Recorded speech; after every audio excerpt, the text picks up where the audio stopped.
À la base militaire de Nouméa, la journée du caporal-chef Ikakula commence toujours par une prière silencieuse. Ce militaire wallisien demande au Seigneur de lui donner la force pour accomplir son devoir de soldat.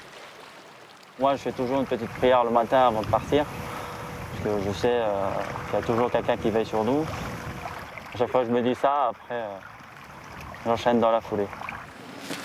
Ce jour-là, rien ne doit être laissé au hasard. Sohané et un de ses camarades se préparent à affronter un test particulièrement difficile dans le cadre de ce qu'on appelle un stage d'aguerrissement. Ok, c'est bon, on passe sur le côté. Allez, on y va, choisis. Les deux militaires désarmés doivent suivre un parcours. Sur le chemin, ils sont agressés par des ennemis, incarnés par leurs camarades. Dans cette mise en scène, le combat est fictif, mais les coups sont bien réels. Alors, pas question de tendre l'autre joue. On y va, voilà, c'est ça, encore. Ces militaires se préparent pour leur prochaine mission en zone de conflit. Alors que le Christ nous enseigne la paix, ce catholique de 29 ans s'entraîne à la guerre. Il doit être capable de tuer un homme sans hésiter si nécessaire. Pour cela, il faut savoir mettre de côté ses convictions religieuses. Donc pour nous, au niveau de la croyance religieuse, il n'y a pas de souci. Avant de partir, on briefe les gens, on leur dit voilà, ça va être pour tout le monde pareil. Tout le monde passe dans la même casserole.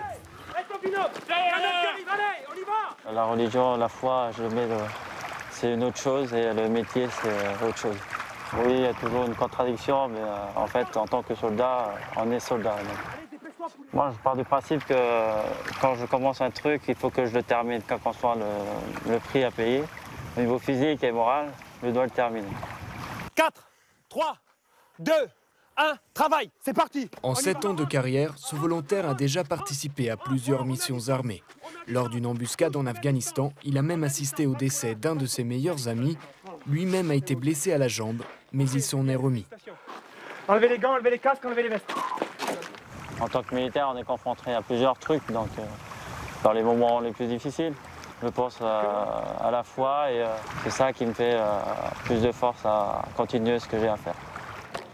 Si la foi est une force pour Sohané, pour d'autres militaires, c'est plutôt un bouclier contre la violence. À quelques kilomètres de Nouméa, voici la base de Ploum, une des plus grandes du Pacifique. Vous m'enlevez les 2 rondelles, là, vous m'en remettez des plus épaisses. Okay. Vous mettez un écrou neuf. Une fois que c'est bon... Tino Polele est parachutiste et mécanicien. De la Yougoslavie à la Centrafrique, il a participé aux principaux conflits des 20 dernières années. C'est bon, chef. Ouais, tout à l'heure. Ce Wallisien n'a aucun doute. S'il est encore là, c'est grâce à Dieu qui veille sur lui. Quand il y a l'ennemi à côté, c'est ça qui fait un peu peur. Mais quand ça arrive, le moment où on a besoin, ça y est, on connaît le bon Dieu. Tino est optimiste. Le bon Dieu, dit-il, saura aussi lui pardonner ses péchés. Je crois que le bon Dieu, il n'y a que lui qui y voit. Après, on verra bien. Si le bon Dieu nous acceptera, m'acceptera chez lui, à la vie, à la mort. Les militaires volontaires doivent être prêts à repartir en guerre à tout moment. Le cœur en paix, disent-ils, Tino et Sohané gardent la foi au-delà des contradictions.